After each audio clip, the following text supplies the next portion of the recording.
Hello everyone, welcome back to our channel जिसका नाम है सीयूटी मॉक। मैं हूं मिताली, आपकी अकाउंट्स एजुकेटर। तो हम लोग कर रहे थे अपना फर्स्ट चैप्टर पार्टनरशिप बेसिक्स जो हमने किया। तो हमारा चैप्टर जो है ऑलमोस्ट पूरा कंप्लीट हो चुका है। आज मैं आप लोगों के लिए 10 क्वेश्चंस लेके आई हूँ इसी चैप्टर से रिलेटेड, जो आपके सीयूटी में और बोर्ड एग्जाम्स में आ सकते हैं। एक दो क्वेश्चंस इसमें से आया भी है और फिर रिलेटेड ऐसे इस तरीके के क्वेश्चन जो पैटर्न है वो आ सकता है। तो हम वो 10 क्वेश्चन आज डिस्कस करने वाले हैं। वो 10 क्वेश्चन आपके क्या रहेंगे वो डिस्कस करते हैं।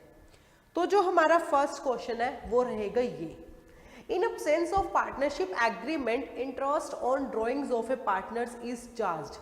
मीन्स जब आपका एग्रीमेंट नहीं होता है, हमारी पार्टनरशिप डीड नहीं है, वो तो रिटर्न हो गई। अगर आपका ओरल एग्रीमेंट भी नहीं है तो जो पार्टनर्स हैं अगर उन्होंने कोई ड्राइंग्स निकाली है तो उस पर कितना इंटरेस्ट आप चार्ज करोगे। तो as you know, in the absence of any agreement you can't charge interest on drawings. तो आंसर इज नो। जो ये 6% पर एनम है, अगर आप कंफ्यूज हो जाओ तो याद रखना, एग्रीमेंट नहीं होता है। ये 6% कहाँ आता है? Interest on partners loan.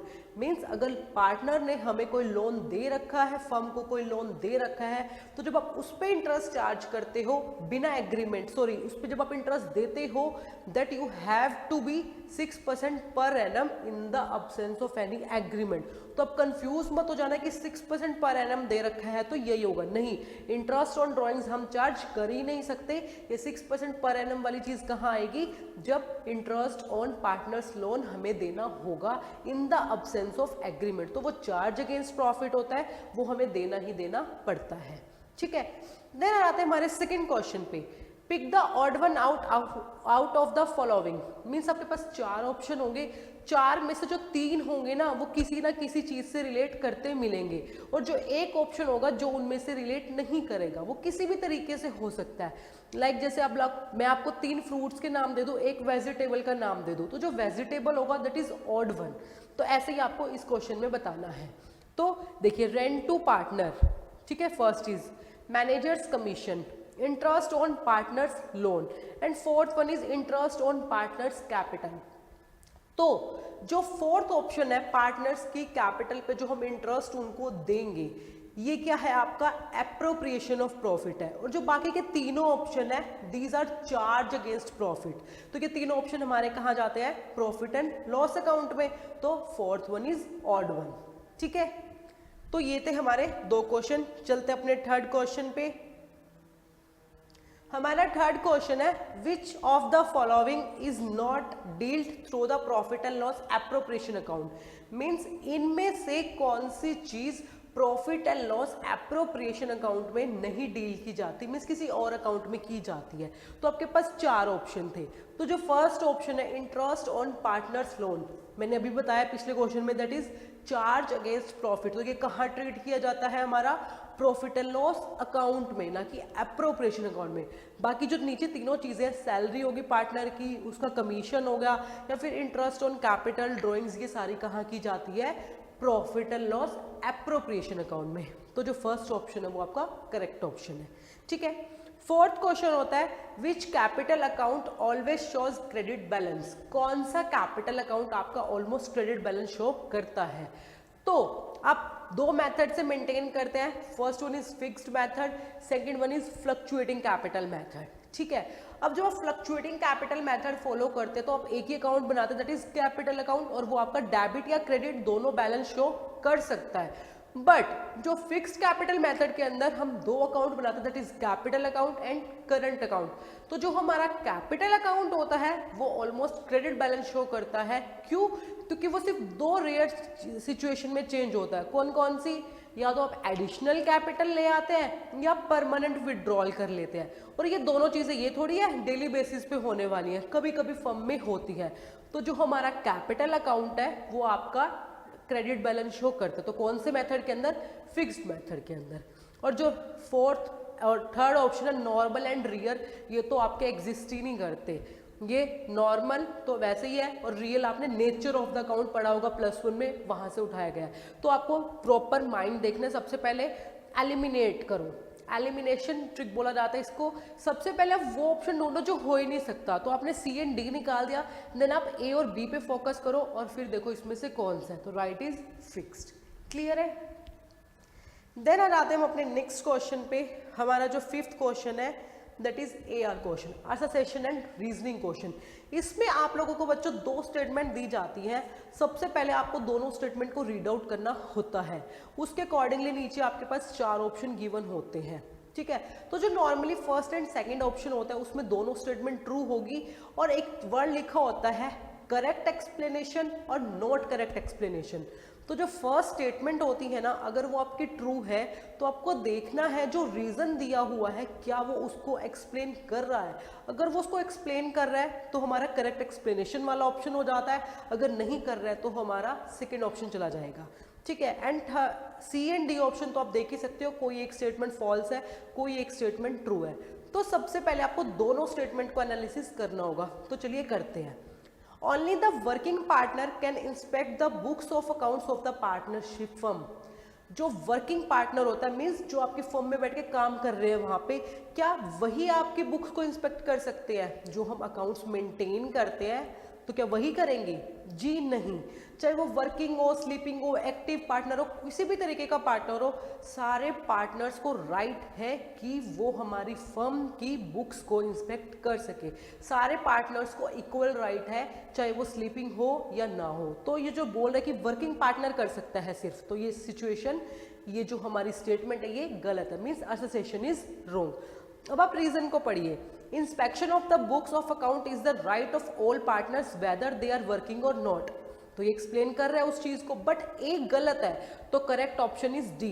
In case यहाँ पे लिखा होता all partners can inspect the books of accounts of the partnership firm, तो ए भी हमारा ट्रू होता और जो रीजन है वो उसको एक्सप्लेन कर रहा था, तो इसका करेक्ट ऑप्शन ए चला जाता। क्लियर है? तो देखते हैं अब अपने नेक्स्ट क्वेश्चन। हमारा जो नेक्स्ट क्वेश्चन है वो है 6th question. Does a partnership firm has a separate legal entity? क्या जो पार्टनरशिप फर्म होती है उसकी एक अलग से लीगल एंटिटी होती है? मीन्स वो लीगली अलग है और जो वो प्रोफेशनली अलग है? तो ऐसा नहीं होता है। जो कंपनीज होती है वो सेपरेट लीगल एंटिटी होती है, बट जो हमारी पार्टनरशिप फर्म होती है that not have a separate legal entity. Means अगर फर्म अपने डेब्ट्स नहीं पे कर पा रही है तो जो पार्टनर्स है ना उनकी प्राइवेट प्रॉपर्टी से फर्म के डेब्ट्स पे आप कर सकते हो, बट कंपनीज के केस में ऐसा नहीं होता है। ये जब हम अपनी सेकंड बुक कंपनी शुरू करेंगे तो वहां सीखेंगे।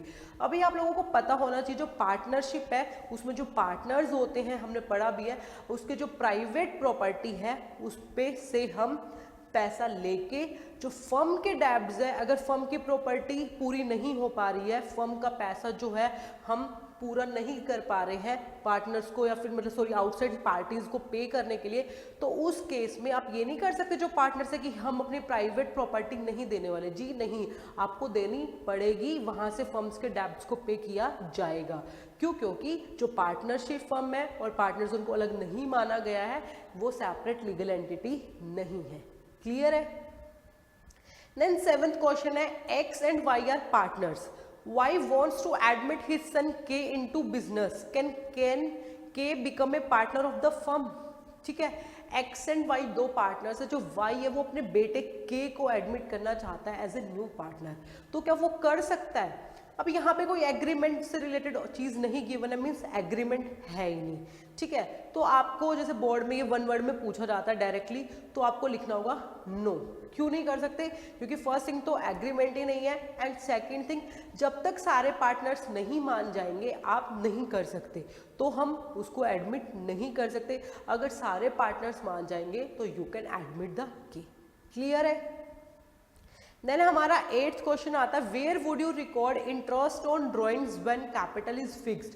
हम इंटरेस्ट ऑन ड्राइंग्स को कहाँ डालते हैं? जब हम फिक्स्ड मेथड को फॉलो कर रहे हैं। मैंने भी बताया था 2 मेथड फॉलो होते हैं, that is fixed method and fluctuating capital method. तो आप फिक्स्ड कैपिटल मेथड को फॉलो कर रहे हो जहां 2 अकाउंट बनेंगे, capital account and current account. तो कैपिटल अकाउंट में कौन सी ट्रांजैक्शन जाती है? Additional capital and permanent withdrawal. तो बाकी जितनी भी ट्रांजैक्शन बची कहाँ जाएंगी? करंट अकाउंट में। तो अब आपको ये पता चल गया कि वो करंट अकाउंट में जानी है। अब आपको साइड पता होनी चाहिए, डेबिट साइड जाएगा या फिर क्रेडिट साइड जाएगा।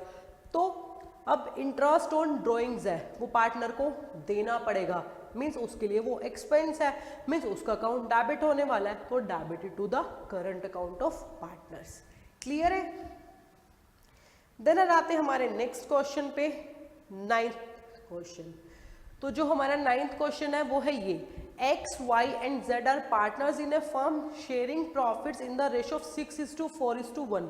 3 पार्टनर गिवन है, उनकी प्रॉफिट शेयरिंग रेशियो आपको गिवन है।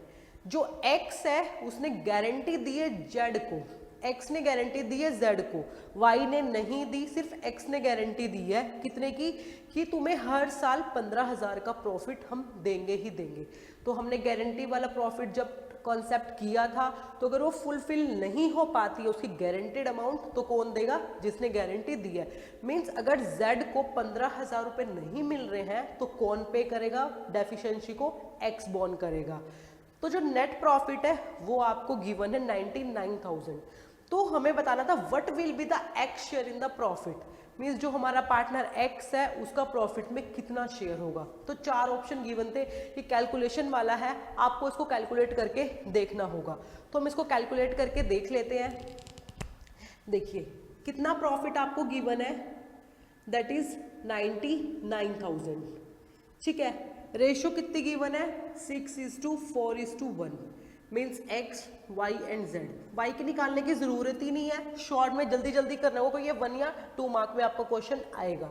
ठीक है, तो एक्स का शेयर निकालो, जब आप इसको डिवाइड करोगे टोटल से, दैट इज 9,000। तो 9,000 इंटू 6 कितना हो गया, 54।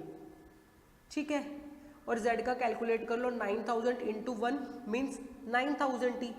अब जेड को कितना गारंटी है, 15,000, मीन्स इसको तो अपने 15,000 मिलेंगे, और कौन देगा, एक्स देगा जो डेफिशिएंसी है। तो डेफिशिएंसी कितने की है, डिफरेंस कितने का आ रहा है हमारा, 6,000 का।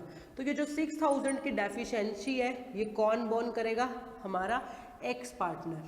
तो इसकी कितनी प्रॉफिट थी, 54। अब 54 में से इसे 6 किसको देने पड़ेंगे, जेड को, तो बचा कितना, 48। तो जेड एक्स का कितना शेयर ऑफ प्रॉफिट आया, 48,000, जो उसे अब मिलेगा।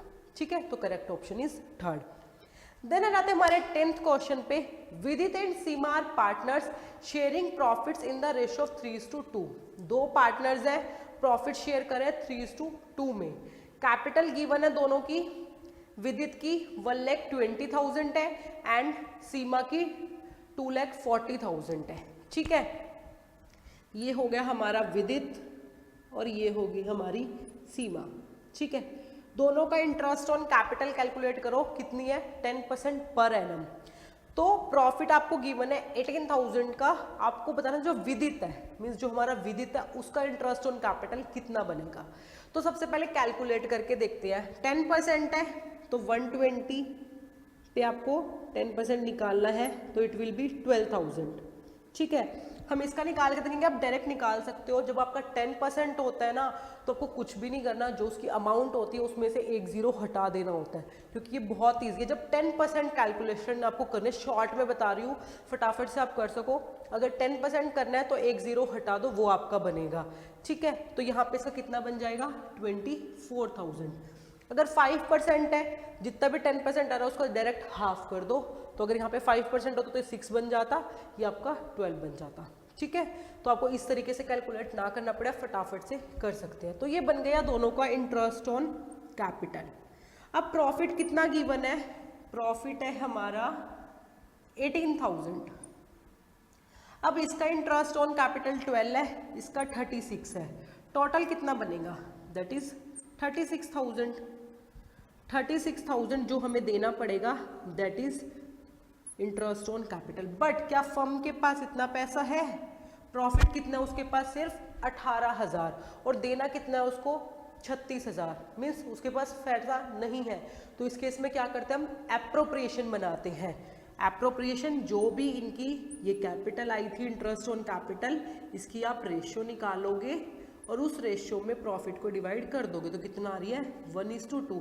मीन्स अब ये जो 18,000 रुपये थे ये इस रेशियो में as an interest on capital दे दिए जाएंगे। तो कर दो डिस्ट्रीब्यूट। 18,000 को जब डिस्ट्रीब्यूट करेंगे हम तो इसको 3 से डिवाइड किया, दैट इज 6,000। तो जो हमारा विदित है इसको मिलेंगे 6,000 रुपीज़ और जो हमारी सीमा है इसको मिलेंगे 12,000 रुपीज़। तो हमें किसकी बतानी थी? विदित की। तो विदित की कितनी आ रही है? 6,000 इंटरेस्ट ऑन कैपिटल। तो करेक्ट आंसर इज 6,000। नाम जरूर पढ़ना कंफ्यूज करने के लिए। कभी आप सोचो सीमा की पूछो, पहले पूछी किसकी है? विदित की पूछिए। सीमा की पूछी होती तो 12,000 चला जाता, बट यहाँ पे किसका पूछा था? हमारा विदित का।